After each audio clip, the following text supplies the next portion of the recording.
Hi everyone, my name is Beth Doherty and I'm the author of this new book which has just come out through ATF Press, All the Beautiful Things, Finding Truth, Beauty and Goodness in a Fractured Church.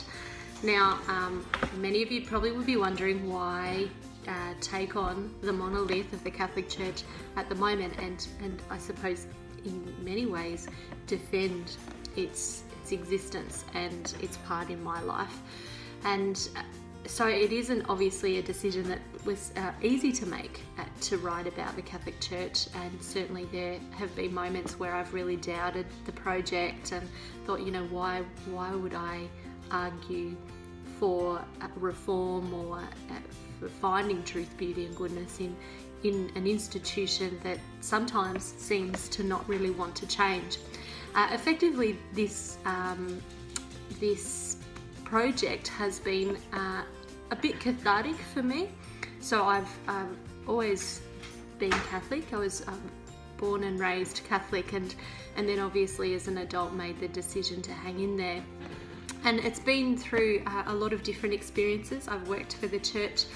Sometimes those experiences have been really positive and sometimes they've been quite negative, and everything in between. And I've always had a really strong sense that while the church is my spiritual home, there are lots of things that I would like to do to help reform it, to help fix it. And so, you know, whether it's been working overseas in poverty alleviation initiatives, or whether it's been working in terms of music ministry in the church, I've lived in Latin America and I've lived in Cambodia and I've lived in Sydney and Canberra and Melbourne, and all of those experiences have coloured and seasoned, I suppose, my experiences. And I suppose I really wanted to kind of break that open for people and be able to kind of find some creative ways that we can really restore an institution that is divinely inspired, but very much led by frail human beings. So I started writing this text, but I obviously wanted to engage lots of conversation partners. Writing a book is a very communal activity, even though ostensibly most of the written part, you know, you do on your own, and you know, you have to find quiet space to do that. This book's really been a conversation with lots of people. There's not a single page in the book that doesn't quote somebody else or, you know, take the ideas of others. So and to try and help use those to help make sense of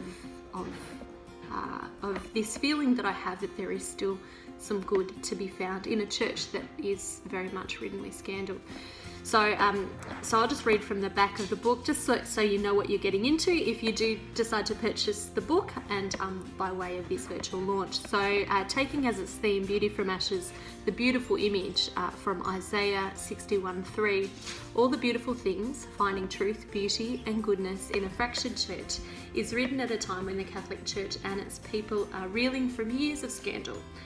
The book asks questions throughout and attempts to answer them based on some of my own experience, but also the experience of a result of interviews, surveys and conversations with people who love the church but seek reform and renewal.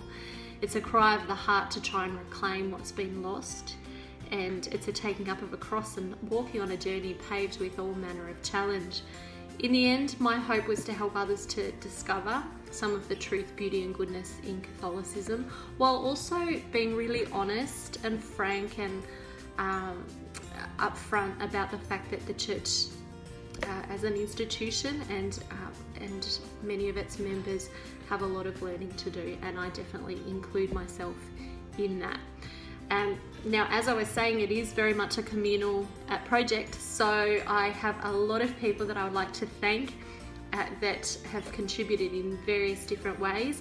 What I've done is I've kind of made a list of people I'd like to thank, but some of the books that I've quoted from, I haven't mentioned those authors because they are, you know, sort of out in the ether already, I suppose, but there've been people who've given it endorsements, who've filled out surveys, who've had conversations with me, And those people I really want to thank here in this video, and just give a shout out to them for their support in the many various ways. So on the front cover of the book we have Camila Leiva Martinez. She was an altar server when I met her in 2014 in Santa Maria de Fe, a little town in Paraguay where I was working at the time. And she just happened to be getting ready to go and serve on the altar at the parish. It's a Jesuit parish there, and she was happy enough to pose for me along with some others, and I chose her photo in a way kind of as an argument for greater participation for women in the church as well, which is one of the themes in the book. I would like to thank the people who gave endorsements for the book. They were kind enough to read it before it was published and to really give voice to their experiences of church and of how we can kind of work together for renewal. So those people are Dr. Sandy Cornish, Father Andy Hamilton SJ, Sister Maria Casey, Bishop Pat Power, Margaret Hebblethwaite. I want to thank Pope Francis for his leadership of our church. He has almost a chapter in the book dedicated to the way that he's chosen to lead as a shepherd with the smell of the sheep, and has often faced opposition for that. So I've spoken a little bit about him. I'm currently working as a teacher at St Clair's College, so I'd like to thank the staff and students of St Clair's, and also of St Francis Xavier Fleury, where I was a teacher for a couple of years. Other places I've worked and people who have contributed to a lot of the stories in this book include people from the Australian Catholic Bishops' Conference Secretariat and from Jesuit Media Australia, so thank you to all of them. I'd like to thank ATF Press for taking a chance on this text, which probably isn't going to sell 1 million copies, but I really thank Hilary Regan and his team for their support of this project.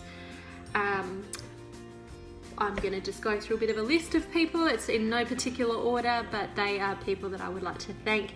So first of all, my family, mum, dad, and brothers, so Francis, Michael, Bernard and Joe Doherty, my grandma Peg, my auntie Pauline, and my other grandparents, now deceased, Phyllis and Frank Doherty, and Greg Woodward, also deceased.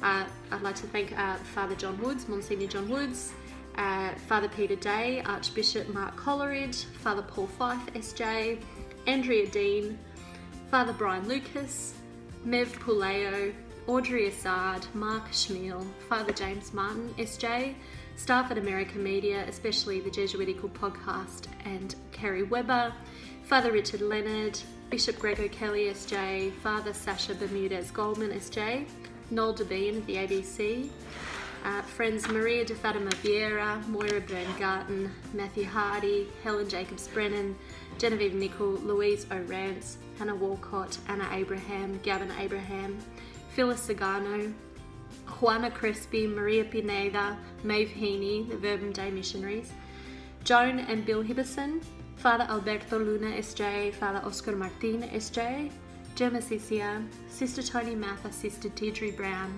Sister Blasi de Santa Cruz, and the Sisters of the Compañía de María in both Nicaragua and in Paraguay, Dr. Trudy Dantas, Father Peter Mee, the people and families of Bañado Norte in Asunción in Paraguay, Archbishop Christopher Prowse, Susan and Francis Sullivan, Joan and John Warhurst, Jen Hickson, Matt Marr, Father Rob Galea, Father Peter Hosking, Ailsa Piper, Monsignor Tony Doherty, Janet Palafox, and there are so many more people that I can mention that have answered survey questions, that have written beautiful texts. I think in particular some women, Rachel Held Evans and Sarah Bessie, who have just written such beautiful work, and Barbara Brown Taylor. Those people are a great inspiration to me and have really helped me along this journey of really questioning and wrestling with this faith, but at the end of the day trying to find real beauty in it, even in the brokenness.